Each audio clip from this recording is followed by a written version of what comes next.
In our minds, we signed every case we wanted, but we could not have been further from the truth. If you think your firm's biggest challenge is marketing, think again. We had been around for 40 years at this time. It kind of dawned on me that a lot was probably slipping through the cracks. The best marketing strategy in the world won't save a broken intake. Ben Leader, managing partner at Elrod Pope, will show you how to fix it. I'm Chris Dreyer, founder and CEO of Rankings.io, the relentless marketing agency behind this podcast and hundreds of elite firms at the top. Intake leak is costing you cases, revenue, and opportunities. Ben shows us how to chase down every lead, own every case, and make your attorneys more productive.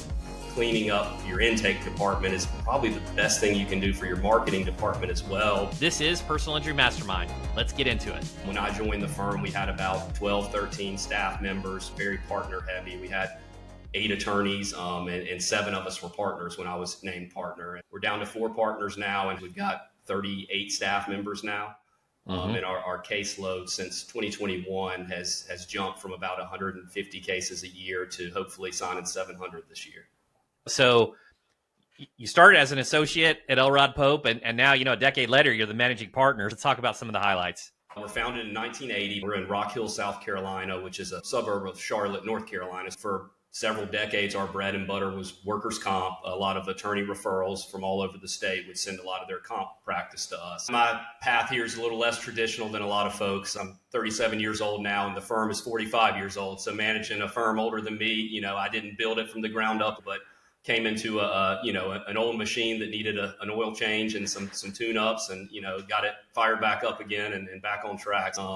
I joined the firm in 2014, and we were starting to see kind of a dip in comp and an increase in PI. And over the course of, I'd say, the next 8-9 years, we basically saw those 2 practice areas completely flip, going from about 75% comp to now over 80% PI, and have a little bit more structure in place, and have gone through a lot of changes. Wow.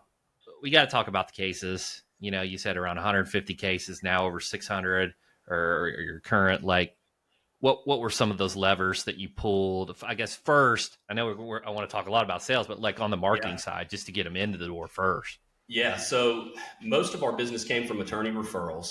That was our bread and butter. And we started seeing somewhat of a decrease in that throughout 2016, 17, 18, that time frame. Kind of started to have an alarm going off that, we were getting less work from other law firms. And I think there was a number of factors for that. I think the growth of some of these national firms and national advertisers probably resulted in a lot of the smaller firms that used to send us work no longer getting those cases. We were also trying to grow ourselves. And so we were expanding into new markets over the last few years in particular. And I think the firm that used to refer us cases may be a little less inclined to do that if we've got an office in their market. We saw a dip in signed cases coming from referrals, and we knew we had to kind of pivot, elsewhere. Oddly enough, really the surge for that first year of growth did not come from any real marketing spend or marketing increase. It came from us kind of looking internally and identifying some problems, particularly on the intake side of things. And I'd say optimizing our intake department and really creating an intake department and getting that up and running has been single-handedly the most helpful thing to our growth and to our marketing. I'm a marketer first, but I'm getting better on the intake side, at least from the legal perspective. And, I'm working with Vanessa Soto, working with some smart individuals and talking to individuals like yourselves. How did you identify the issue first? And then what were some of the things that you did to kind of plug those leaks? Yeah, you'll probably get a kick out of this. I remember one of the first things we did was we tried to blame our SEO agency at the time for the lack. Thanks for that, Ben. Thanks for that. We called a meeting and we were like, we're not signing nearly as many cases. We're going the wrong direction. And they started pushing back and asking some questions. And we quickly realized the problem was an internal problem. It was not an external problem. And for a few weeks after that meeting, one of the account reps that we worked with would follow up with me and say, hey, I saw this lead come in. What happened with this one? And I found myself just scrambling around the office to try to figure out what is the status of this lead, who called them back, where do things stand? And I was just making excuse after excuse, to our vendor about why we weren't signing this case or what happened with this person, or, we're going to call this person back. And it kind of dawned on me that a lot was probably slipping through the cracks. just because we did not have anybody that was really owning that process. We had, I think, 7 attorneys, and 8 or 9 paralegals at the time, and the new calls would basically just get forwarded to whoever was available that day, and happened to be sitting at their desk. And in our minds, we signed every case we wanted, but we could not have been further from the truth and reality. Once we started kind of looking at the data and actually tracking the data, we realized that there was a lot left hanging out there. And I think that the biggest part for us was we had been around for 40 years at this time, but we had no centralized system that we were using to kind of track our leads or to track our marketing spend and the ROI. And just getting the basic system in place, Lead Docket is what we use, was night and day in terms of just being able to continue to follow up and kind of chase prospects. I've got a lot of experience. A lot of our clients use Lead Docket. Are you doing like the extension with the Domo to try to get some of the reporting side? Is that how you're approaching the data? We actually just rolled that out this year, the Periscope 2 Domo.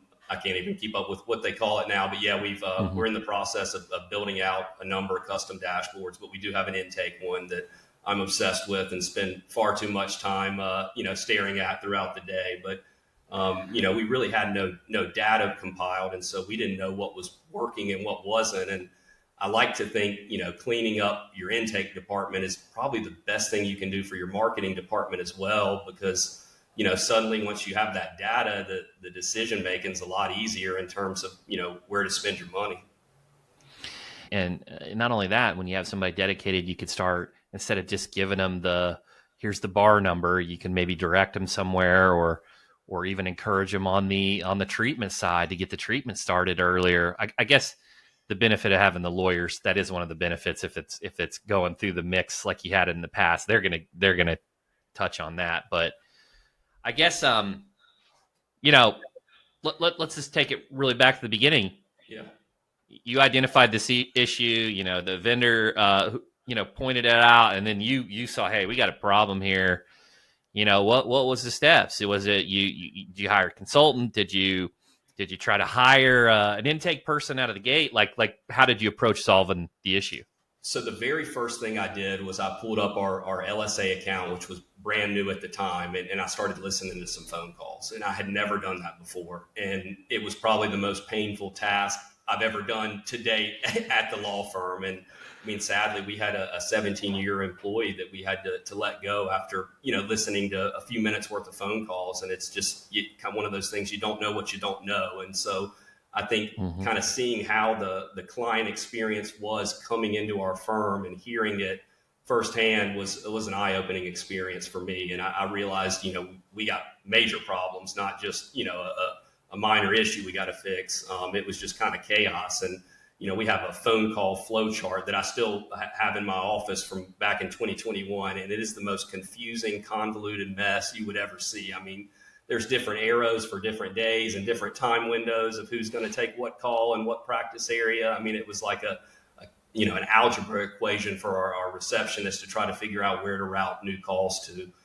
So the first thing we did was listen to the calls, and that told me we need to spend some money, cleaning this up. And we actually pivoted and withdrew from a major marketing campaign we had done the prior year that we had spent 6 figures on, and we basically reallocated those funds that it was not a successful campaign. It was pretty much a whiff, into building an intake department. And so in late 2021, we hired an intake manager for the first time. We'd never had that role at our firm. And we brought on Lead Docket at that time. And we also, the following month, hired an intake consulting company that had just started out. And I had never even really heard of, those existing prior to that. And we started working with Legal Intake Pros is the name of them. And we're still working Yanni with them Smith. today. Yanni's awesome. I mean, she has been so impactful to our business and is, just so impressive to work with. And we still work with them today because they continue to bring value. And that gave me some expertise that I just simply did not have. I mean, they don't teach, intake optimization in law school, or even the thought of, sales or intake being a part of our business. Thank you for the transparency. Yanni's great. She's been on the show before. Certainly a pro when it comes to Lead Docket.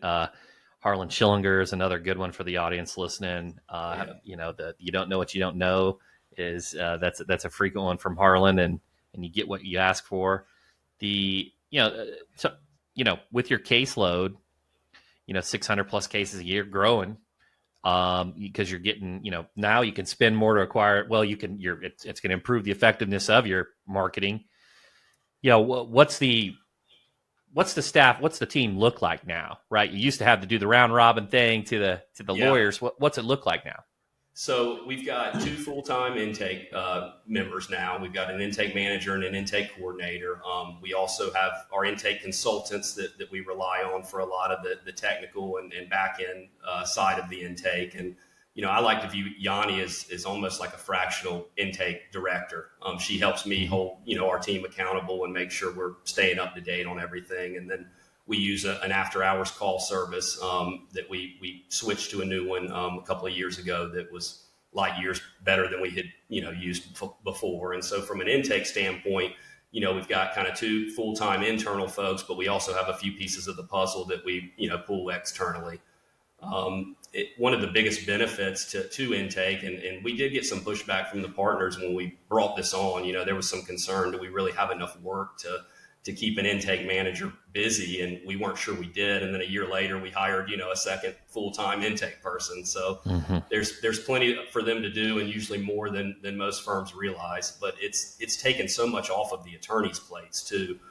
Whereas we would get disrupted, at any point throughout the day when we were trying to do depot prep or, get ready for a hearing and have to go spend an hour and a half, handling a new client call. And it was just disruptive. And now everything is streamlined through them on the front end. And a lot of times, they're able to get cases signed up without even having to pull that attorney out. And the intake department has made everybody's lives here a lot easier. The attorneys in particular, the staff as well. They're not having to constantly deal with new client calls, because it was really it was no one's job, but it was something everybody was kind of asked to do. But, I think if it was hard to fight the inherent bias if you had something else going on. Even as an attorney, there were times where I was inclined not to sign a case just because I wanted to get back to my depot prep.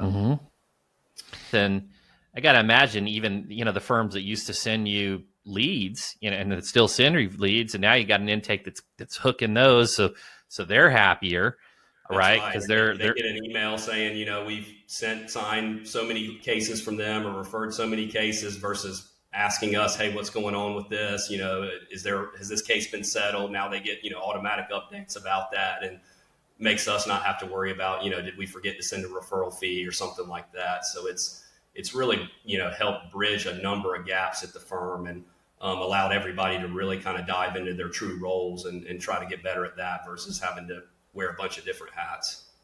Yeah, I love that. And the lawyers, they're the highest hourly rate too. So, keeping them on those cases that require the bar card, right? And you mentioned earlier, and I gotta ask it's just so you said, hey, we got a better after hours intake. You don't have to tell me which one was worse, but who are the one you're liking a little better that you're using now? So we use Intake Solutions of America now, ISA. I think they were formed from a law firm in North Carolina. Some of the folks involved with Crumley Roberts, I think, started the group. And so they understand what we do, and they're somewhat local to us, which I love. They're in Greensboro, North Carolina, right up the road. And so they talk a lot like we do. They know the area like, where we're at. And so, and they're able to sign cases, which our previous company were basically just glorified message takers. And I can't tell you how many times during the middle of the day we've had a overflow issue here, and a call's gotten routed to that intake service, and I'll get an email saying, please find the retained, contract agreement, attached. And that happens on the weekends. Wake up on Saturday morning and there's a signed retainer in the inbox, waiting for us to get started. And so we didn't realize how many cases we were losing just by, having phone capacity issues alone. And so that, no intake call service, I think, is going to be like perfect. I think they've all got, challenges. It's a very hard, task that they've got, but we've been very pleased with ISA, and compared to what I hear, horror stories from a lot of other attorneys, it's going very well. Well, that's great. That's great. And, Let's talk too about just one other component on the intake, and then I want to talk about operations Sure. and cases in your specialization and practice areas. The chase component, right? I think it even is labeled in lead docket as the chase. So how are you approaching the chase? I hear that after 3 days, it's like the conversion ability drops off significantly. What's a chase look like? So what I mean for the audience, somebody contacts your form for a form submission and you give them that call and they don't answer, like, then what? Right. And in the past, we would move on. We'd think that they would call us back if they needed help. That was kind of our mindset. We're professionals. We don't want to, annoy somebody or pester them. And that's how we operated. And if somebody wants our help, they'll call us back. And I'm of the polar opposite end of the spectrum now. I mean, we are chasing aggressively. And I think in today's world, people are getting hit from so many angles and have so many distractions that you have to be persistent and you have to follow up. And our chase process actually lasts up to 2 weeks. We have, and you're right, the initial, really that initial 5 minutes is kind of the critical window, and especially that initial couple of hours. But, we found that, even if we hit somebody up 2 or 3 times a day for 3 days and get nothing and then wait a week and follow up again, sometimes they'll answer and they'll be in a much better position to move forward. I think a lot of times it's not that they don't want our help. They've just got too many other things going on, and it's not enough of a priority for them to look back and, dig us up and figure out who we were. And we just, we like to stay on top of them. And obviously if they tell us, please stop texting me, we will apologize and leave them alone. Yeah. But that doesn't happen very often, surprisingly. And I expected it to a lot more when we rolled this out.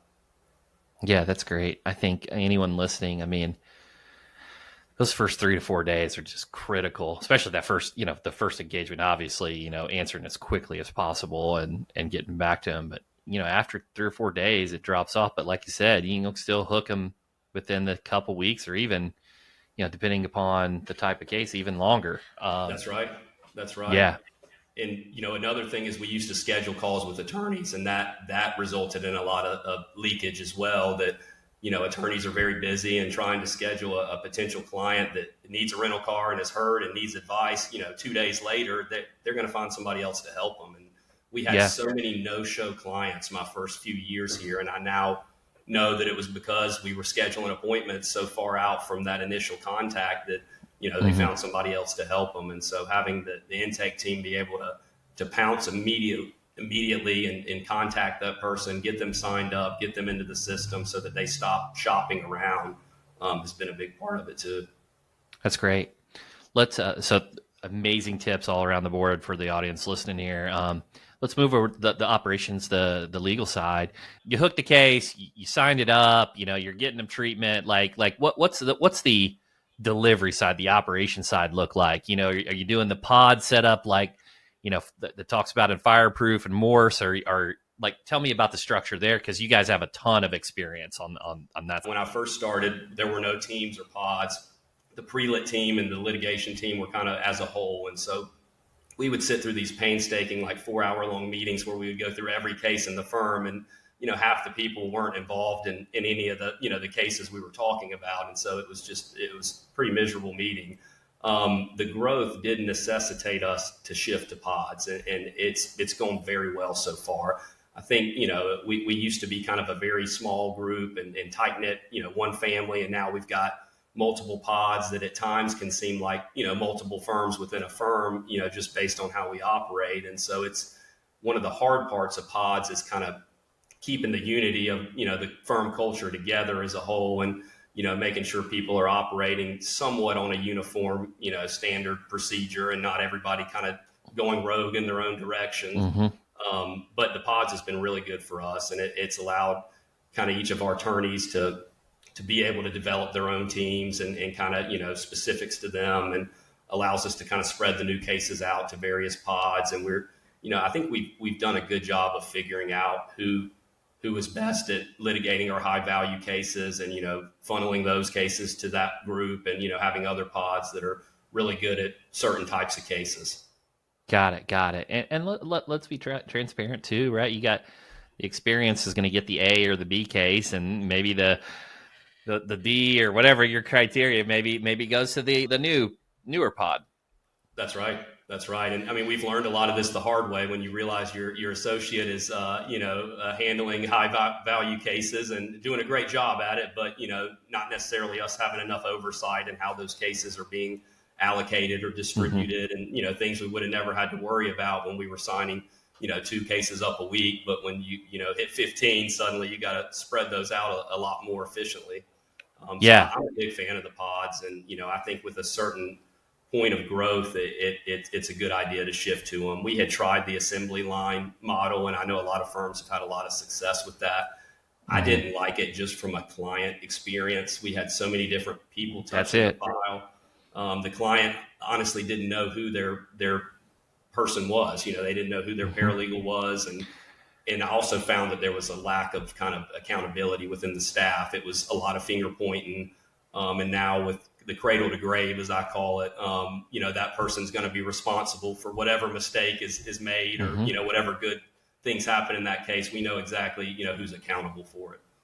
I think you nailed it there. The good on the assembly line is you can kind of put these people in a role where they just do the one thing and they specialize it. But the negative is you're passing the next person. So it has those silos of communication as opposed to, here's a cross-functional team that all kind of understands what's going on. I couldn't agree more.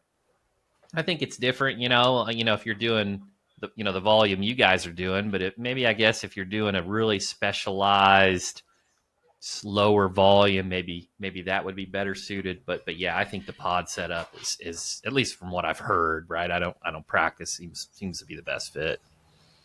It's been good for us, and I think we plan to continue that moving forward. And we've changed, we're constantly tweaking litigation pods, pre-lit pods, or, keeping both within the same pod and trying different things on that front. But great. I think it's going well overall. Great. Well, practice areas, any unique practice areas, any specializations that, and I know, those use of superlatives that you're not supposed to say specializations, but I could say, what's your specializations? But practice areas, South Carolina, what types of cases for the audience listening? Yeah, we handle all types of personal injury cases. Car accidents are really the bulk of our practice. Trucking accidents, car accidents. We do handle a fair number of wrongful death claims. We still are, very involved in workers' comp, and that's what's really led to a lot of our better, what I call third-party cases have come from workers' comp. We expanded into Charlotte, North Carolina back in October of last year, and so that was our first step across the state line formally. And I went to law school in North Carolina. We got a few attorneys that are licensed there, but we had never had a physical presence there. So now we're in the kind of expansion mode and growth mode and trying to establish a foothold there. And, going from a suburb with less than 100,000 people to the Charlotte market with, 1 million people it's been a big step. And, we still got an uphill climb ahead of us. But, our ultimate goal is to be able to handle all types of injury cases statewide across the Carolinas. And I think we try to be unique in the sense that we want to be a firm that can litigate the high value cases, but also handle more of the run of the mill volume work. I don't like to view us as a mill by any means, and I don't like to view us as like a boutique litigation firm. I like to view us as more of a hybrid, model of both that, can litigate it and go toe to toe with the big, defendants if we need to, but can also still help, prior clients with, a $5,000 case if we need to. And so I think moving forward, looking into the future, we've got to be flexible in terms of, what type of value we can bring. I think that's great. And, the Carolinas, there's a name for this and you're going to know this immediately, I guess. In North Carolina, if you're 1% at fault. Contributory negligence. Yeah. So, how, the different markets, how have you seen, expanding out over in Charlotte, like the jurisdictions, how they play on case values and what's changed on that side? Yeah, I mean, it make that law alone makes a massive difference. The contributory negligence. We do a lot of premises liability in South Carolina, slip and falls, trip and falls, and generally those are pretty high value cases. Depending on the extent of injuries, but South Carolina, you can be up to 50% at fault and still recover damages. And in North Carolina, if you're 1%, you get zero in most circumstances. And so it has taken most of the premises liability stuff off the table for us. Slip and fall in the grocery store. It's just hard to roll the dice on a jury not placing, 1% at fault. I mean, I think pretty much in every scenario you can think of, you could make an argument that somebody was somehow 1%, responsible. But would that be, those premises, like you've got the slip and falls, but then you have the trip and falls, like maybe the building code violation kind of stuff? Would those be absolutely the types of cases you'd still go after in North Carolina?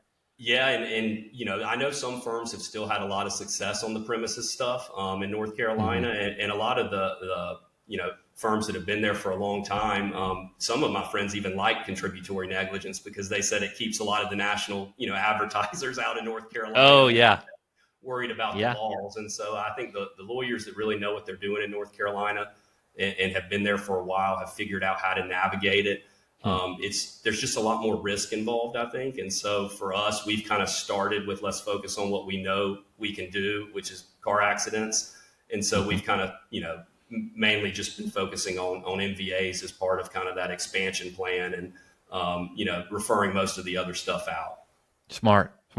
I see different firms tackle the Carolinas and they're different, right? And I think that's a fun kind of talking point there. Yeah, we had debate because South Carolina is what I would say a pretty saturated market in terms of personal injury lawyers, especially down in the coast in the low country area. I mean, all the big players are there, and you got a lot of local firms that are very established there too. And so we were looking at, North Carolina was a great, expansion opportunity, demographically and population wise and the growth, but the laws were a lot harsher.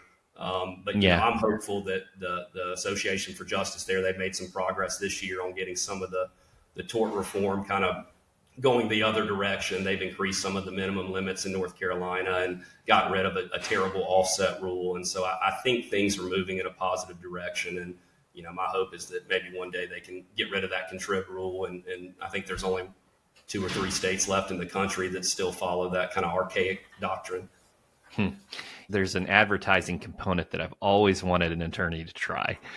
And so you've got, I'm a UNC Tar Heel fan, right? I've got the Jordan jersey with the autographed in the basement, and your Vince Carter and stuff like that. I've always wanted a PI attorney to take one of these billboards and actually talk smack about the other team, right? So you pick the Tar Heels and you talk about Duke, or you have fun with it, and just take that side here. And also, I'm close to St. Louis, and it's there's a lot of Cubs fans here, but it's majority Cardinals. So could you talk, about the Cubs and be the real local lawyer? I wonder if there's something there, or if there's fear of, maybe I'm missing out too much on the other side of that market. You know what I mean? Yeah, it's funny you say that. My law partner, Harold Staley, has been pushing for us to do more of a Clemson, South Carolina focus on a lot of our marketing stuff. And my wife actually went to UNC and my dad did as well. So I'm a Clemson Tiger, but still pull for the Tar Heels. There we go.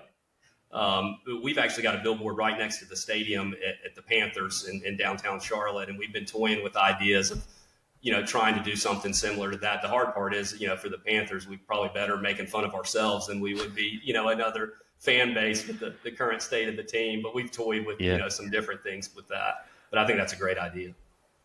Yeah, and I mean, you've got all the craziness happening with the football program, Belichick, and he's in the news all the time. I just thought, well, you pick the Tar Heels, at least you might be in the news a little bit more. But that's right. Well, the good and the bad. But Ben, this has been amazing. For our audience listening that has one of those cases in the Carolinas that wants to get in touch with you or talk shop with you about intake a little bit more, how can they get in touch with you? Yeah, by all means. My email is bleader@elrodpope.com. Feel free to find me on social media as well. Ben Leader Esquire on Instagram. Email me, text me, call me. More than happy to help anybody out any way I can. I very much am an open book when it comes to, what we're doing. And I found that the more, I help others, the more I get in return. And so appreciate the opportunity to chop it up with you and, more than happy to share any insights I can. Your intake process might be the silent killer of growth, and it's costing you more than any competitor algorithm ever will. Take a page from Ben's playbook, listen to your own calls, own every lead, and invest in your intake team. When your intake runs like a well-oiled machine, your marketing dollars go further and your firm's growth becomes unstoppable. I'm Chris Dreyer, founder and CEO of Rankings.io. Thanks for tuning in to Personal Injury Mastermind. If you got value from today's episode, share it with a friend and make sure you're subscribed. Until next time, keep building smarter, faster, and on your own terms.